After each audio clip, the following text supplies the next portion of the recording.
Сәлеметсіздер ме, құрметті оқырмандар, 2 сыныптың қазақ тілі сабағы. Бүгінгі сабақта 121 сабақтың 1 жаттығуынан 4 жаттығуына дейін бірге қарастыратын боламыз. Құрметті оқырмандар, каналға тіркелуді ұмытпаңыздар, лайк басыңыздар. Каналға тіркеліп, өз көмектеріңізді беріңіздер. Сабақтың тақырыбы дара және күрделі сын есім. Дара және күрделі сын есімдерді ажыратуды үйренемін. Тақырыбы бойынша мәтін мазмұнын болжаймын, қатені табамын және түзеп жазамын деген мақсаттармен жұмыс жасайтын боламыз. Бірінші жаттығу. Кестедегі сөздерді оқы. Дара сын есім: ә, қара, жасыл, сүйір, үлкен. Күрделі сын есім: ақ ала, қара торы, сары ала деген сөздерді көріп тұрмыз. Сын есімдерді салыстырып, қандай сын есім дара, қандай сын есім күрделі болатынын өзің айтып көр. Жазған қорытынды төмендегі мәліметпен салыстыр. Бұл жерде дара сын есімдер бір сөзден тұрғанын байқап тұрмыз, ал күрделі сын есімдер 2 сөзден болып жатқандығын көріп тұрмыз. Ендеше айырмашылығы: дара сын есім бір сөзден, күрделі сын есім 2 сөзден құралады екен. Енді ережемен салыстырайық. Сын есім дара және күрделі болады. Дара сын есім бір сөзден тұрады. Мысалы, көк, қою. Күрделі сын есім 2 не одан да көп сөзден тұрады. Мысалы, ақ, сары, көк, ала. Күрделі сын есім құрамындағы сөздер бөлек-бөлек жазылады екен. Бұл біздегі ережені есімізде сақтаймыз. Екінші жаттығу. Тақырыбы бойынша мәтін мазмұнын болжа, мәтінді тыңда. Біздер бұл жерде QR кодтан мәтінді тыңдауымызға болады, немесе мен сіздерге оқып берейін, соны мұқият тыңдаңыздар. Ең алғашқы ұшу құралы қандай болған? Адам баласы ерте заманнан ақ жан жағында ұшып жүрген құстарға, аспанда қалықтап жүрген бұлттарға қарап, солар сияқты ұшуды армандаған.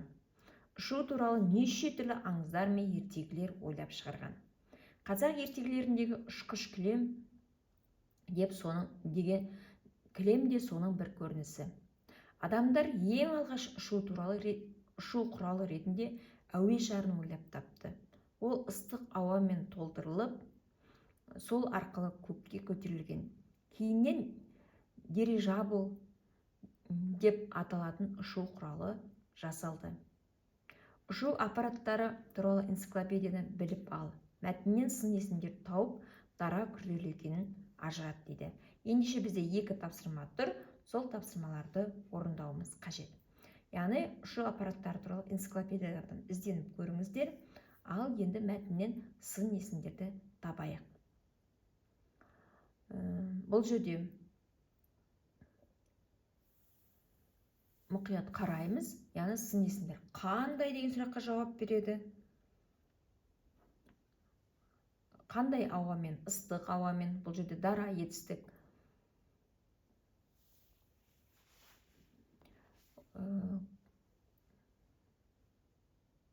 Мәтінді мұқият қарап шығамыз, сол жерден сын есімдерді тауып айтамыз. Ендеше сіздерге мәлімет өте қызықты болды деп есептеймін. Ең алғашқы ұшу құралы қандай болғандығы туралы бізге толық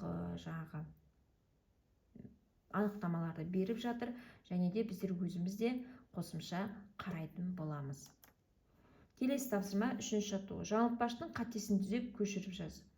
Ұшақ құсша ұшар, ұшақ ұшса ұзақ ұшар. Яғни біздегі ұшақ бізде құс сияқты ұшады, және ұшқан кезде ол көп уақыт алады деген мағынаны білдіріп тұр. Жаңылтпаштың қатесі түзетіліп сіздерге жазылып тұр, содан қарап жазамыз. Ал енді көшіріп жазыңыздар, және де жаңылтпашты тез-тез айтуға тырысыңыздар.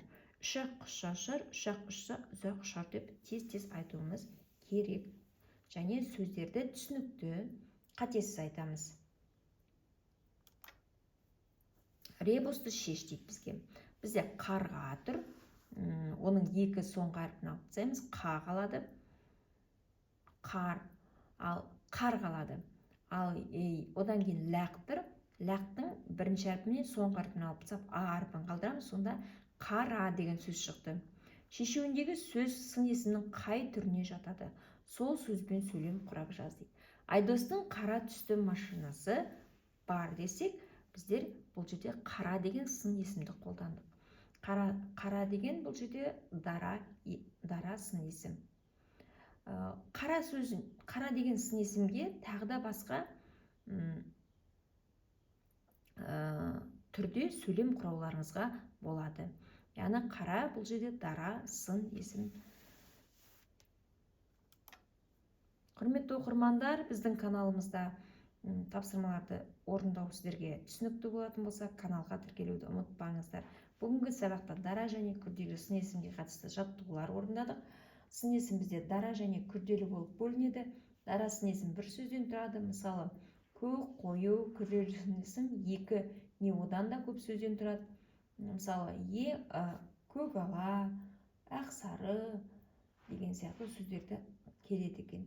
Күрделі сын есімдер құрамындағы сөздер бір-біріне бірікпейді, бөлек-бөлек жазылады екен. Осындай ережелерді есімізде сақтаймыз. Сын есімді біздер мәтіндердің ішінен тауып белгілей аламыз, және оның ішінде енді дара және күрделі екендігін ажыратып айтуымыз қажет. Құрметті оқырмандар, сіздерге каналда тапсырмаларды бірге орындау түсінікті әрі нақты болды деп есептеймін. Каналға тіркелуді ұмытпаңыздар, лайк басыңыздар. Келесі сабақта кездескенше сау болыңыздар.